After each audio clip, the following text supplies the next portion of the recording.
I think with women, I'm like acting like I'm not like a woman. So I want to like change the way I'm framing it. But it's like, I love how tender and like we always see what's possible. We always look for the good in people. We always are like just in the fantasy. And oh my God, since I've been single, the fantasy game is fucking wild. Yeah, it's wild. Where like your brain will go. But it kind of, you lose the plot. And it's like, I know the partners where I'm not able or come out of the blue are the ones that I actually have the relationship with because I haven't created, and sort of like the examples like gross, like busted a load. But it's like I haven't like created the wedding in my head and ruined the actual experience of being in it. It's always those sneak attack ones. Yes. Exactly. It's so true. One of the things I really loved that you talked about was, I forget what the original thought was, but the shift was into the reasons why we broke up are still there. Oh, yeah, because it's like something about romanticizing the past, or like you are stuck on an old thing. It's like I miss him, or like it was so good. But I think we do that. And I definitely am someone that does it where you leave the relationship, even a friendship. You leave the job, you leave the things, and you're like, wow, that was like so amazing. They were so sweet. Yeah. They were so gorgeous. And it's like, no, actually the exact reasons why you weren't and didn't work are actually still stand. Yeah. And so remembering that when we're kind of lose the plot. I keep a list. Yeah, I keep a list of why. When I break up, because I have a really bad habit of that actually. Like for me, anytime I'm bored or I don't have like a crush or I'm not dating anyone, I'll go back to the last person and I'll look at photos of them. I'll be like, why do we break up? Maybe I'll text them. And then I go to my list and I'm like, oh yeah, I remember that. And specific examples of how I feel, or of instances like on the night when we had this big fight and this is what was said and this is how it made me feel. And then I'm like, whoa, that takes you right back to it. And you're like, no, that's still true. I'm just bored.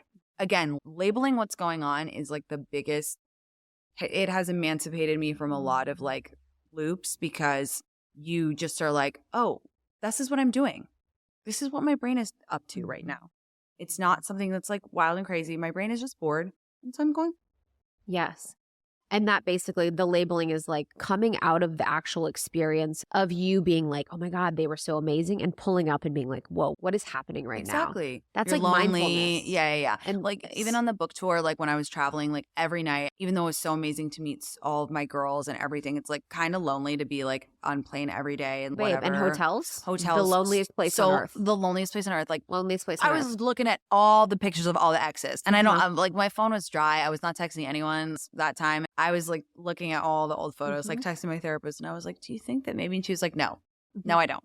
No, I don't. I'm obsessed with that. I've done that too with like psychics. I'm like, so what do you think about this? They're like, absolutely not. Like, you're no. like, this is exactly what I mean. Yeah, you're like, but there's something so lonely about planes and hotels where you're like, oh my God, it's insane. It's crazy.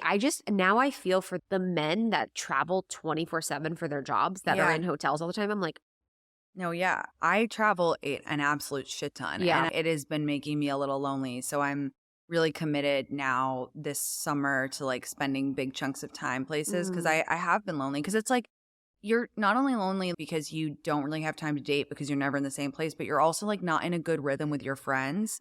And I'm someone who's like, I love the like every Sunday we're going to the farmer's market together, or like every Friday we have a girls' dinner or whatever. And if you're not there, you're just like, working hard can be really lonely. That's just the truth. Yeah. The other thing I want to talk about is scarcity mindset. Because you do talk about scarcity mindset a lot, which I thought was like so interesting because it applies to dating, it applies to friends. What is your perception of like scarcity mindset? So I think that basically from birth, women are fed this notion that there isn't enough to go around for us. And with work, friends, dating, everything. Way, I get why that's true, because up until very recently, and we're not there yet, but you know, we're getting better, there was only a certain amount of opportunities for women.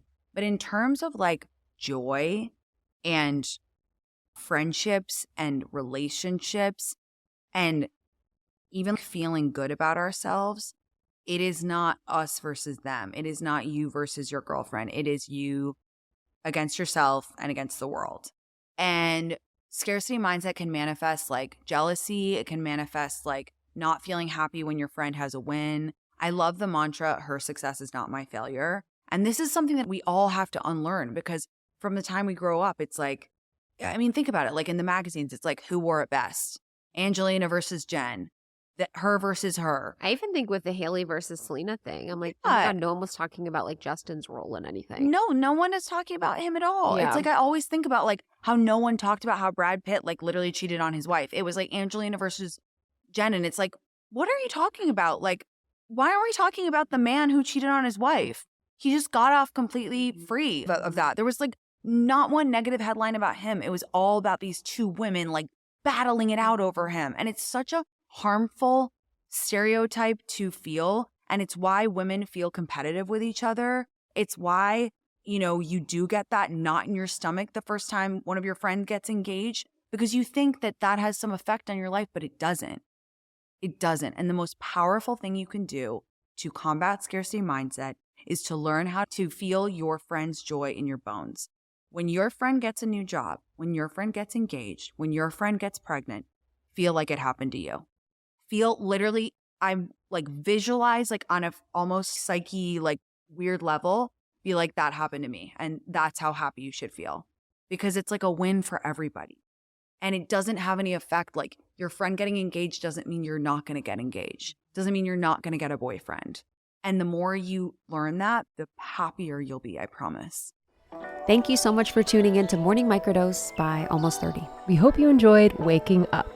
As always, we encourage you to take what resonates and leave the rest. If you enjoyed this trip, tune into the full episode on the Almost 30 podcast. All episode information can be found in the show notes. Make sure to subscribe, and if this becomes a part of your morning routine, be sure to share it with a friend. We have new inspiring doses Monday through Friday. Follow us on Instagram at Morning Microdose, and follow Almost 30 at Almost 30 Podcast. Thanks for listening. We'll see you in the vortex.